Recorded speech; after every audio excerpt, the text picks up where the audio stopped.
В Шудаяге снова заработает амбулатория. Глава Коми и Центр управления регионом оперативно отреагировали на жалобы местного населения. Накануне о проблеме мы сообщали в своем эфире. Так, в поселке с населением 3000 человек отсутствует полноценная амбулатория. Ведет прием только один врач-терапевт. Жители собрали более 800 подписей в адрес Ухтинской городской поликлиники с требованием обеспечить медицинское обслуживание в Шудаяге.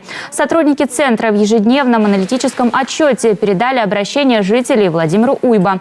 Глава республики поручил правительству Коми совместно с администрацией Ухты незамедлительно отреагировать на жалобы жителей. Так, уже 17 мая штат амбулатории в Шудаяге будет пополнен фельдшером. До этого момента там будет временно принимать еще один врач-терапевт. Помимо этого, в ближайшее время будет проведен ремонт и организована работа процедурного и смотрового кабинетов по адресу улица Павлова, 9. Сейчас Минздрав Коми совместно с мэрией Ухты прорабатывает вопрос строительства новой амбулатории в поселке.